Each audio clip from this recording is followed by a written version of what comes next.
Today I'm in conversation with Leah Rogers, a fine art student at Hope Creative. We've met many times in Liverpool city centre and recently on a train. 18 months ago we did a photo session in and around Liverpool city centre, and I followed Leah's work via the Instagram account with a lot of interest. So let's go back to the beginning. And when did you first realise that you had an interest in art or creativity in general?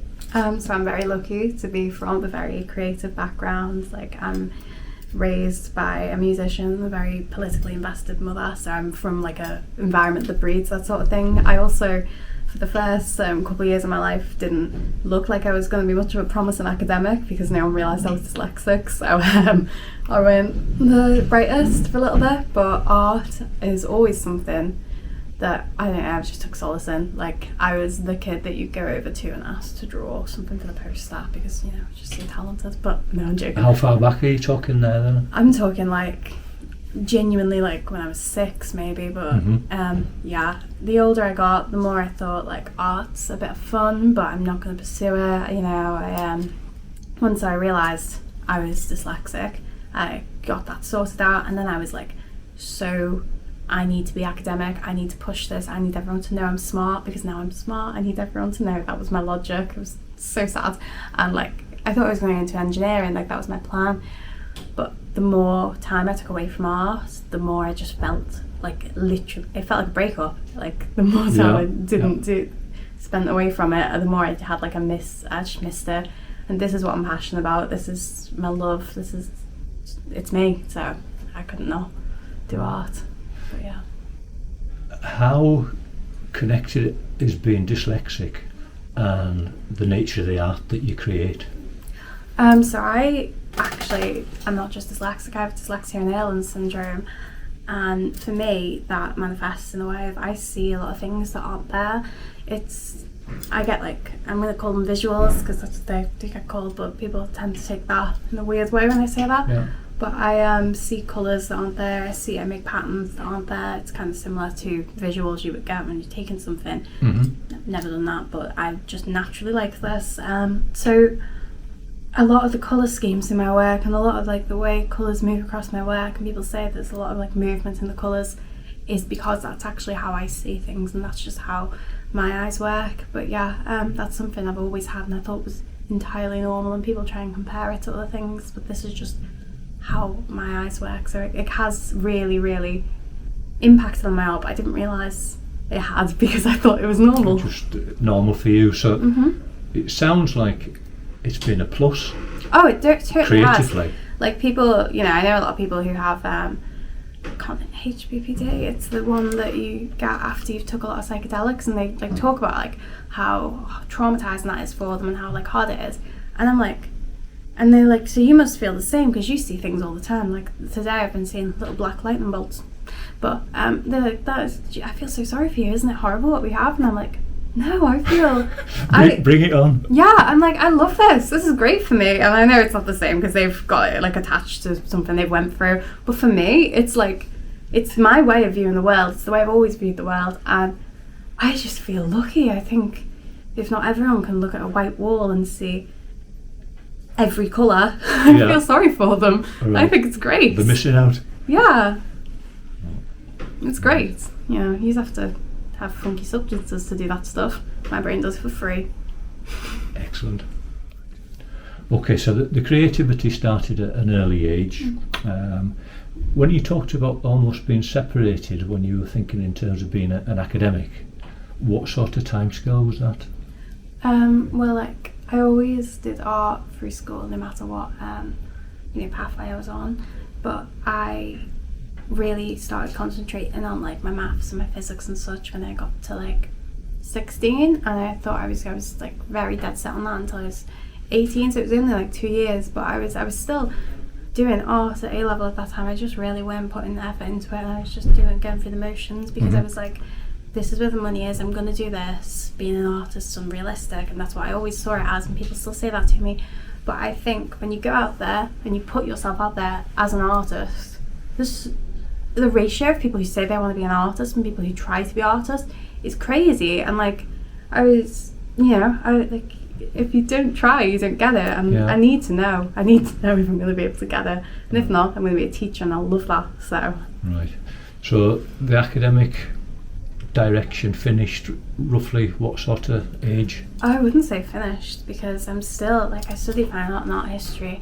I'm I'm still interested in that, and I'm still right, yeah. But and even now, this exhibition that I'm sure we'll touch on at some point, I am going to be really doing a lot to look at the tensions on things, and I'm so glad I've got my background in physics and stuff, because now I can make sculptures that won't cave in, and when it comes to priming the canvases and that, I understand the chemistry and the bullshit that we're using, sorry for swearing, but I've got or even thinking about colours, I can think about them from a very physics spectrum way, and why the red paint won't interact normal with the blue paint. It's the molecule, I understand there's sciences in the different pigments, so I'm glad I've got that background, and I don't want to get and ignore it.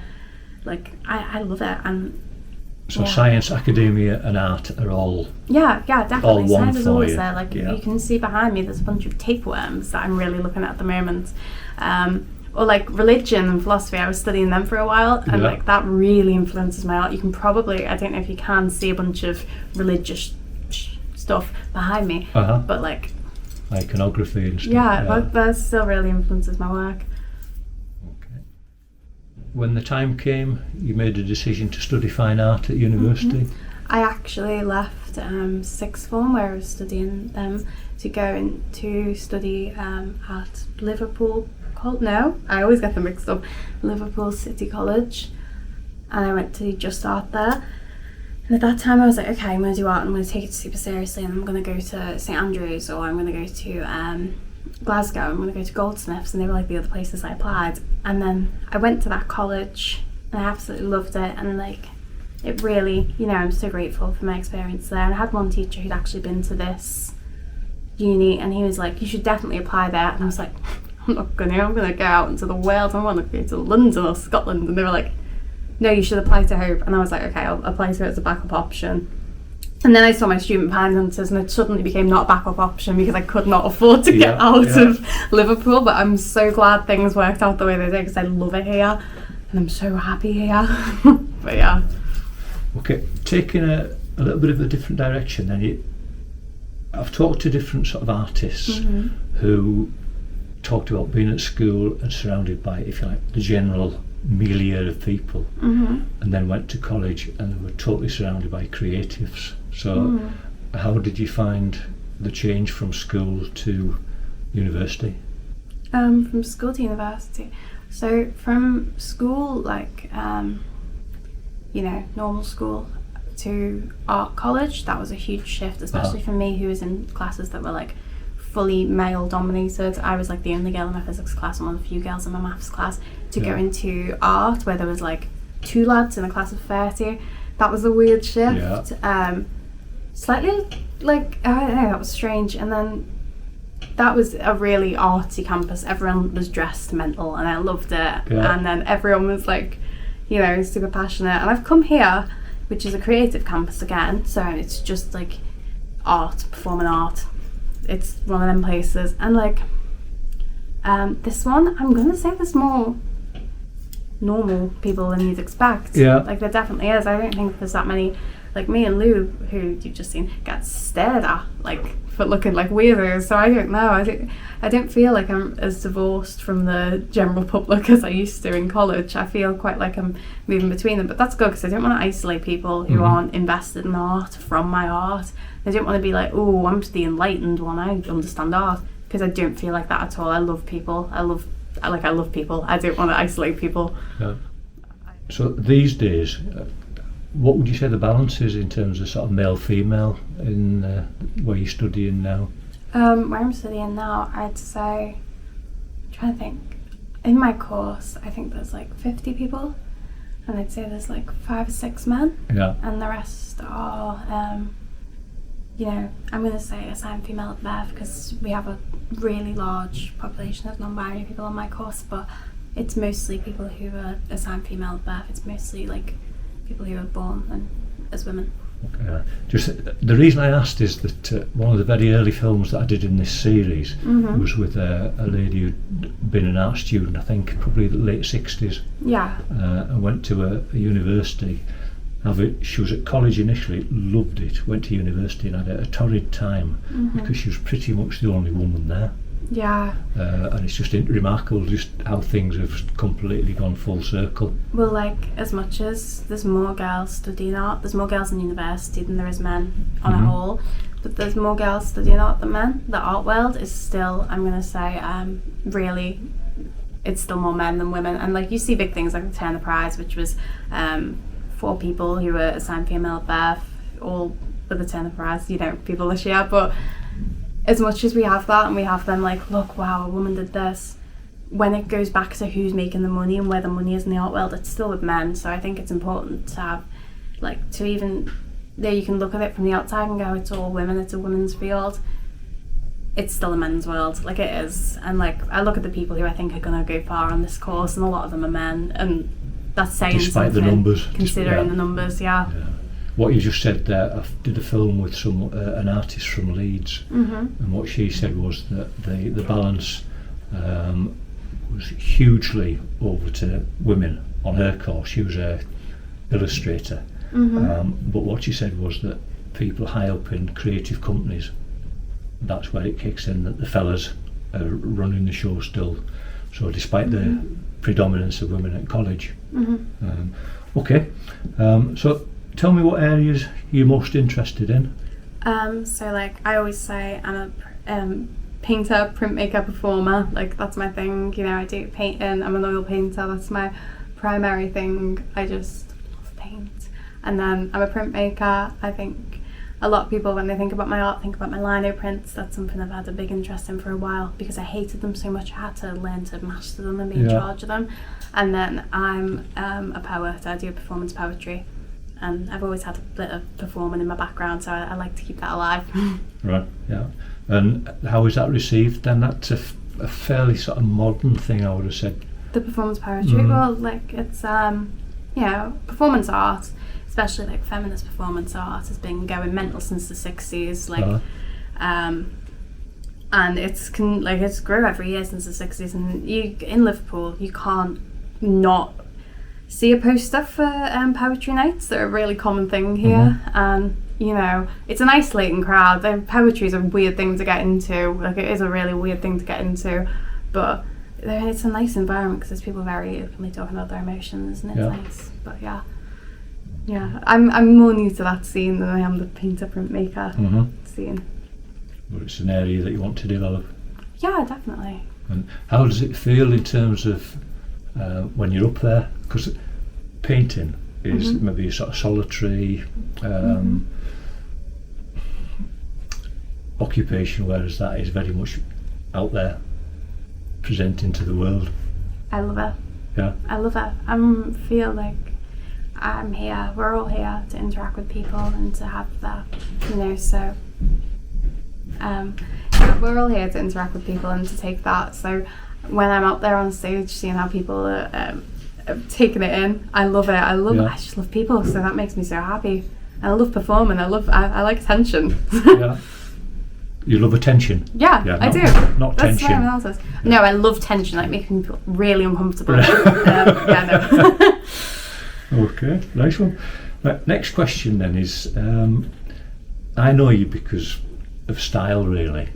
So whether I saw you on Instagram first or saw you in town first, I can't remember which came first. And then I saw you with your pal by Cafe Nero in Liverpool one.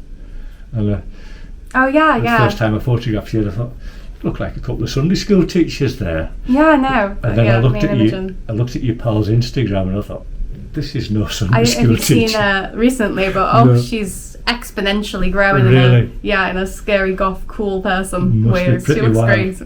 Right. They're mental. So linked to that then, does your fashion and your own personal style link to the work you do, and vice versa? So like right now, I'm dressed incredibly boring, which I don't know if I would be to an outside view. I can't tell. I've lost, my concept of that. But you know, I'm like wearing a lot of simple clothes because I'm painting a lot at the moment, and I don't really want to destroy weird vintage pieces I'll never see again. But I, you know, I'm a very visual person. I love like the things I take in visually. That's why I'm an artist. So then I'm looking at these things that inspire me all the time, and I think it makes sense that I tend towards the same type of choices visually, painting wise and clothing wise. And it makes me laugh as well because I have like, can I point to things behind me? So I have this sort of art that is like very, you know, gold, warm, ornate, overly detailed, and I dress like that sometimes. And I have my other art which is very clean lines, black and white, you know, crisp, clean, simple black and white lino prints, and I also dress like that like half the time. It kind of right. What I was going to say is that your colour scheme today is very in keeping with the colour scheme behind you. Yeah. So that's not accidental then, you don't think? No, I think these colours look best next to ginger hair, and this isn't going, so that's what it is. So is this, if you like, a phase that you're going through then? No, rust-coloured browns, autumnal colours, or? This has been a long time. This is my colour. I look like this naturally. This is what I look like. I can't escape this colour scheme. And I love this colour scheme. I'm a very autumnal person, so yeah. But it's interesting that the photographs I gave you about an hour ago were very black and white. Yeah. From a period that was about 18 months ago. This is a weird thing to bring up, but basically then I was having like a phase of like, I want to be a mod. So that was like slightly 60s inspired, but that was because my clothes are very, because of the music I was listening to, I was having a phase of listening to that sort of music. So that was a music phase that led to style choices. But a lot of it was still orange. If you look at my Instagram from that time, I'm still very orange. Okay, right. And did you say you were going for an interview that day? Yeah, I went for a job interview at Game, dressed like that. Yeah. Basically like a maid. Mental. Right, okay. Kind of cool though. I got the job. Nice one. Okay then, so you're at university now. Yes. So next, two questions that link to each other. What happens next, and is there a grand plan? Yeah, so what happens next? Currently I'm in between trying my hand at just being an artist for a year and seeing where that goes, or just jumping straight into teacher training. I'm in between the two. A lot of people seem to get to uni and like have teaching as an afterthought, but no matter what I've studied, I've said I want to be a teacher in the end. That's the more of me loving people, but I want to be a teacher, especially with art. It was taught in such a weird way. I've had amazing art teacher. I just want to be an amazing art teacher. I think it's beautiful, but I know my end goal is teaching. I'd like to teach in a university, so the way you get to do that is you have art credits under your belt pretty much. So I'm like, do I build the art credits or do I get my teacher training? That's what I'm in between, but I'm going to sit in a lecture of teacher training tomorrow and see if I like it. Like I'm seeing what I can do, but yeah, that's my goal. Interesting stuff. How do you rate yourself and the work that you do? And just 10. Well, no, I'm joking. Okay, and to introduce that, I went through a beautiful phase probably 2 years ago when I got to the point where I don't care what people think. I create for myself. If a photograph brings me some pleasure, it's a good photograph. If it brings me a lot of pleasure, it's a really good photograph. Yes. And if one of my pictures blows me away, it's a special picture. Yeah. And I'd love artists to get to that point, because I know how sort of liberating it is for me. But in terms of your own work, how do you sort of rate? How do you judge? How do you assess progress? So I've got different pieces of art I've done for different reasons. With my lino prints, I absolutely love them, but they are for me something I do that when I'm watching a film that makes me happy to do something with my hands, because I like doing things with my hands, thus the fact that I'm fiddling. But like for them, if I've enjoyed making it and then I just put it up on Etsy at the end and someone will probably buy it, because I do just, very pop things, like I do like pop culture stuff. To measure the success on that is, did I enjoy it and do other people enjoy it? But then there's other things I do which are my colorscapes, which I've been doing a lot of recently, which are just me using oil painting to do a big colourful thing. Again, I don't know how much is behind me, but like I did one recently that just looks like an album cover, and it's not too, I'm not going to be too pretentious about it. This is me doing something that I love and I enjoy, and it's quicker than my other art, but it's got, you can put whatever you want onto it.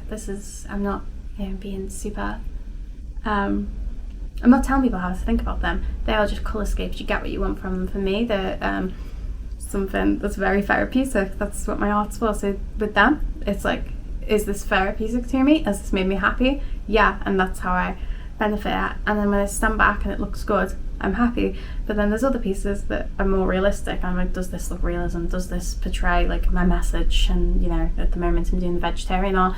Does this make people uncomfortable with the meat consumption? Yeah, okay, so it's a good piece of art, especially with my poems at the moment. I'm like, has this made someone uncomfortable? Yeah, so that's the measure sometimes. And sometimes I'm like, is this something that I find beautiful? Is this something that's ornate? Then yeah, like it depends what I'm going for with that piece is how I judge it. Are you comfortable with where you're at in terms of your creativity? With my creativity, yeah. I am. That's a nice place to be. Yeah, I don't know if this is an autistic thing, but I've always been really secure in myself. Like I don't really get too, I know I put the work in, and I know I put the work in, so I'm not too stressed about it. But yeah. Okay, and so when you're talking about your artscapes, colorscapes, that one there, is, which I said is like a Rothko almost. Yeah, everyone said that to me, which is what I was going for, which is what he's going for when he like talks about the emotion behind them. Yeah. Okay. Now, we haven't talked about in this film about your sort of passion for vegetarianism, animal rights, and that sort of thing. So just tell me how that's linked into the work that you do.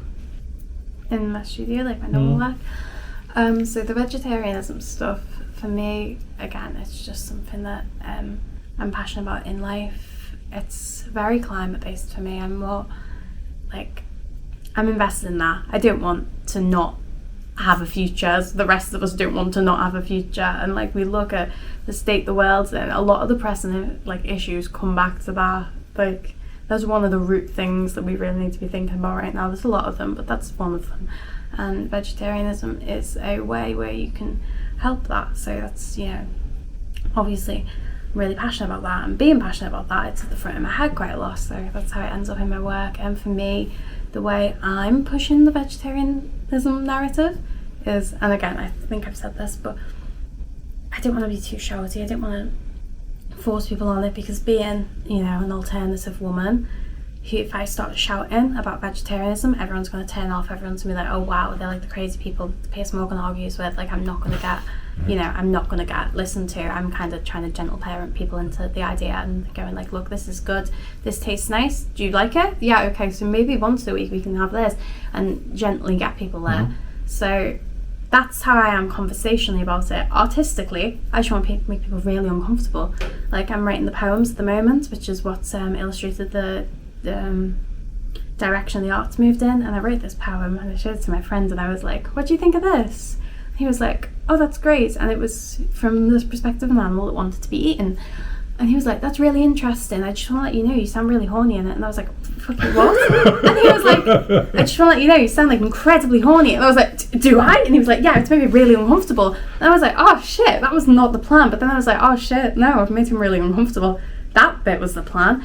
So I wrote the rest of the poem really hamming into it, like just hamming, but like I really leant into the uncomfortableness and the over-sexualised and the act of consumption. And yeah, that's kind of where we went with the art at the moment. Like I'm painting a lot of people tied up, and I'm going to do a lot of stuff about like cannibalism, because I'm trying to show people the act of eating meat in this light that they'd never ever think of it in. And I'd like people to go home that day and be a bit like, when they look at what they've got for tea. You're already much more animated now than you were earlier in the filming. Yeah, it's because I'm getting excited because I'm talking about my crazy stuff. Yeah. Right. And how significant is that crazy stuff to your creativity? General crazy stuff, or generally all the weird cannibalism stuff? General crazy stuff. General Keep away from the cannibalism. Okay, yeah. No, we can leave that. We can put a lid on that because it is a bit mental. General crazy stuff is what pushes me on. I love people, love getting the reaction out of them as well. So always been someone who people have found a bit weird. But I think they found me weird in an endearing way, like I hope they have. But people find me weird, and I'm so fine with that. And I think thinking in a way that is a bit weird has led me to be an artist. So I look at things from an odd perspective, but and it does come out sounding a bit crazy sometimes, but I probably wouldn't be an artist without it, yeah. So it's all part and parcel of what you do. Mm-hmm. Yeah. So we've covered a lot of ground. Moving on to the last question, Okay. And it's a question that I'm asking everybody because it's at the heart of the series of film conversations with Liverpool artists and creatives. Yeah. How was the city of Liverpool and the people who live here impacted on your work? To me, it really has. I don't think I'd be the person I was if I had studied anywhere else, or if I'd been bred in any other environment, because I've come from a family, as I mentioned before, where my mum's really politically engaged, to a mental degree, to the point where I was knocking on people's doors at the age of 11 and being like, so have you registered to vote? It made me the confident person I am. And then my dad is a really good musician, people know who he is, he's cool, and I've been at gigs my full life, I've been around creative people. When my dad's been introducing me to his friends, he's been like, this is an artist, look at his weird art, rather than this is Greg, he's in finance. So I've and it's because it's Liverpool, there's such a beautiful scene here of creatives. I at the moment don't think I know one friend whose hobby isn't something mental and creative, and the ones I don't, that aren't into that, I just talk to friendly people. We're in such a place where that's how I know you just talk to people on the street. That's how Liverpool works. You can make friends so easy, you can just meet people and network so easy, and that I don't think I'd be the type of artist I am, the type of person I am, if it weren't Liverpool. But yeah, I'm so glad I didn't leave here. Things fell in a way where I couldn't leave here, as I said, and I'm ecstatic about it. It's beautiful. I'm so glad. We've joked in the past when I've needed to meet you to hand over photographs and that sort of thing, and you said, I'm always about. Yes. And I think I've seen you more than any other living person on the streets of Liverpool. It's funny because I live an hour away. Well, that makes it even more unusual. So is it just hanging out? Is that? I get here I leave for uni at 7 a.m. I'm here by 9. I go home at 10 o'clock every night. I'm here every day. But it's where things are happening. I don't want to be around where people are. And even if I'm going to be sitting on my own in the studio, I'd rather do that than sit alone in my bedroom, because I want to be around other people. I love it. But yeah, I just love Liverpool. I really do. I'm just soaking up the street vibe. Yeah. Well, even if you just walk around, I'm a quite confident person. I'll walk around with a canvas. I'll have 6 new people's Instagram by the end of the day, because have come up to me you've got a massive canvas, what's going on there? And then I've got friends, you know what I mean? So I'm not gonna not do that. I love it. Yeah, I occasionally wander around without a camera, and the possibility of actually talking to someone new is practically nil. Yes. If you've got a dog, or a canvas possibly, or a camera. Yeah. That then opens lots of doors. Yeah, well, even when I don't have a canvas, or even when I'm dressed quite normal like I am today, I'm a quite tall ginger woman, so I'm quite spottable.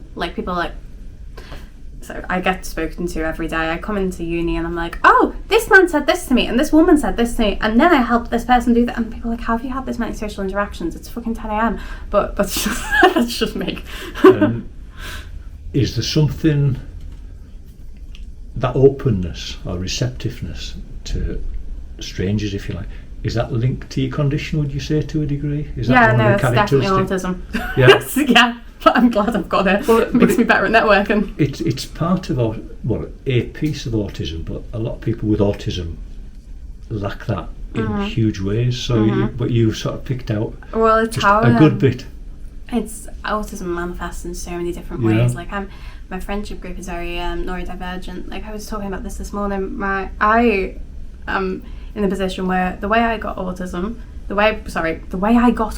that's barely English. The way I have autism, how I caught it, the way I have autism is I just don't have that social anxiety thing. I just don't I don't care what people think of me. Which is positive. Yeah, no, I love it. Uniquely and positive. So many autistic people don't care what people think of them, and they're fine to ask for like clarity. That's why, you know, the socially awkward thing, people find it awkward when autistic people ask for clarification on what they mean, but because I do it with a smile and it's coming from like, you know, a conventionally somewhat attractive woman who's like confident, no one seems to find it off-putting. But it's just, so many women have autism and you'd never guess. Autism's so underdiagnosed in women, or we just don't talk about it. The more confident autistic people don't tend to guess have it. But there is like a lot of people with autism are very confident. Like you wouldn't guess. Like, but yeah. And can you spot them a mile away? Yes. Yeah. No, it's like without talking to them, just Yeah, well, I see if they have like a Doctor Who pin on, and then I know, no, that's really weird. That was a joke. That was a self dig. No, I can't spot them without talking to them. I talk to someone for 2 minutes, and I'm like, okay. Yeah, diagnose or assess. Yes, I'm gonna judge them based on now. It's a vibe. I think it's the same thing as gay people picking up on each other as we do, but like, you know what I mean? We, as the gays do. Okay, well, you've answered at length the question about Liverpool and its impact, and it sounds like it's had a huge impact on what you do. So we'll wind up there. Thanks very much for talking to me, and I wish you well with your creative career and creative life. Thank you so much. Thank you.